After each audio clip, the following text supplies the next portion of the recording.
jatuh kayak gitu di tengah-tengah arus gitu. Perkenalan dulu dong. Perkenalkan, saya Rizwan Maulana. Nama saya Dik, sekretaris di Arung Jeram itu. Syamsi Firmansyah, dan saya di Arung Jeram sebagai kapten tim ya. Nama saya Muhammad Lutfi Rizki. Saya Kanti Dwi Ayuni Azkaila. Aulia Zahra Anggraini. Putri, perkenalkan nama saya Ramadhi Septiani.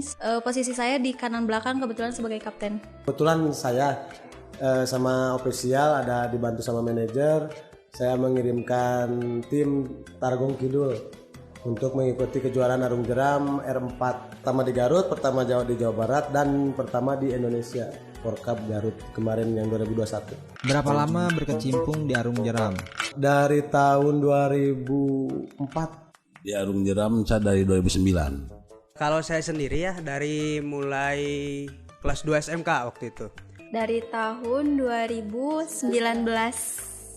Hal yang ditakutkan saat Arung Jeram. Cuaca, terus cuaca yang sangat ekstrim itu dihindari. Terus lagi pengarungannya itu ada ada jalur-jalur yang bahaya, namanya undercut ya. Undercut itu yang di dinding tapi ininya bolong. Itu yang terus ada hul teh kena ada batu, terus ada ini hidrolik. Nah, itu yang ditakutkan sama pengarung jeram. Hal yang ditakutkan itu trouble ketika ada di perahu. Trouble itu macam-macam, ada yang lepas kendali dari perahu, jatuh. Kriteria penilaian Arung Jeram. Sebenarnya ada 4 kelas nomor lomba nih. Ada sprint, ada head to head, ada slalom, dan ada downriver race. Nah, yang pertama yang sprint itu waktu di ininya kriteria ininya waktu kecepatan sama. Terus ada head to head. Kalau head to head itu bisa ya dua perahu. Misalkan di 16 besar nih yang menang terus nyampe ke sampai juara kayak gitu. Terus di slalom nanti ada gate, ada upstream, ada downstream. Itunya ada halang rintangnya itu aja. Kalau DRR itu jarak jauh. Bermain Arung Jeram, apakah harus bisa berenang? Ya tidak juga. Bisa, ikut aja. Pengalaman setelah gabung Arung Jeram, Suasana kompetisi itu seperti apa? Terus sedih, haru, senang, bahagia, pokoknya campur aduk semuanya itu di sana ketika. Pipis itu. Jadi pipisnya di perahu pas mau ready go pipis itu. Soalnya gak bisa di ini kan, soalnya waktu harus pas gitu. Itu salah saya sendiri gitu, kepalanya gak masuk gitu, harusnya tinggal gini dikit gitu. Jadi bahan lelucon buat sekarang.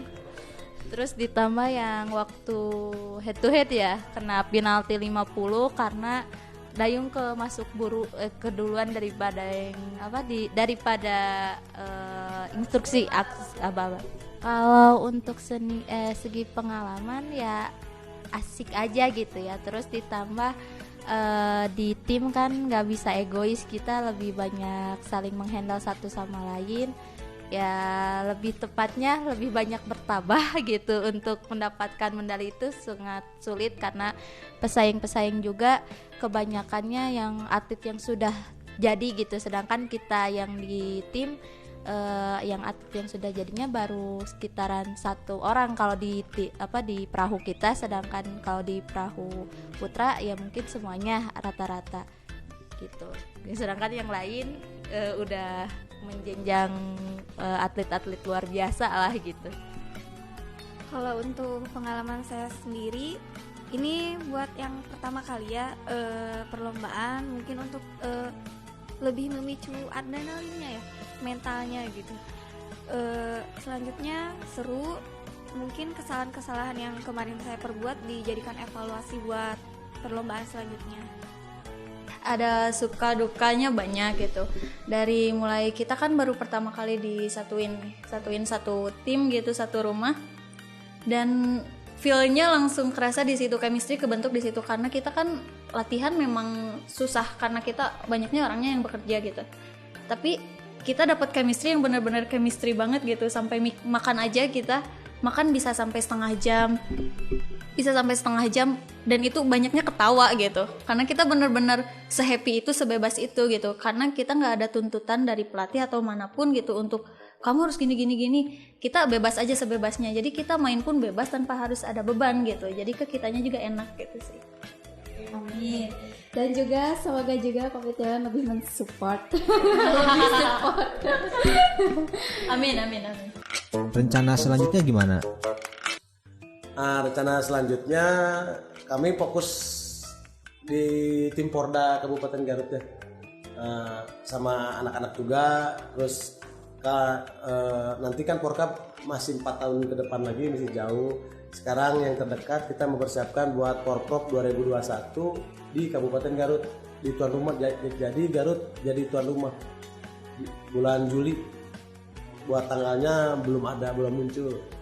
Jadi tahun depan ya? Iya, tahun depan kita kebetulan tuan rumah di Porprov 2022. Ya, khusus untuk dari kemarin saya sebagai ofisial di Tarogong Kidul untuk mempersiapkan atlet-atlet kita rekrutmen, karena yang namanya mungkin pelatihan itu butuh waktu, yang namanya sukses itu butuh sebuah proses. Artinya Paji sendiri, Arung Jeram sendiri untuk mempersiapkan turnamen selanjutnya itu harus merekrut orang SDM yang sungguh-sungguh untuk menjadi atlet kita, untuk meraih, membawa Garut, membawa Jawa Barat, bahkan membawa Indonesia seperti itu. Kalau saya insya Allah sih mau melanjutkan lagi Arung Jeram, karena ditawari juga untuk menjadi atlet Arung Jeram. Ya labasin aja deh sampai habis gitu, sampai masa jabatan usai dan pensiun gitu.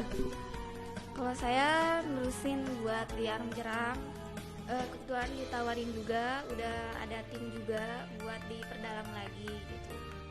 Alhamdulillah kalau saya mungkin dengan teman-teman atlet yang lain, rencana sekarang mau menghadapi Porprov di Kabupaten Garut, dan alhamdulillah Kabupaten Garut ini menjadi tuan rumah seperti itu. Nah, mungkin rencana saya mungkin akan lebih giat lagi untuk berlatih mungkin seperti itu. Oke, terima kasih untuk Kopi Tiluan yang selama dari Porkab support kita, kontingen Arung Jeram dari Tarogong Kidul. Semoga Kopi Tiluan tetap sukses dan juga lebih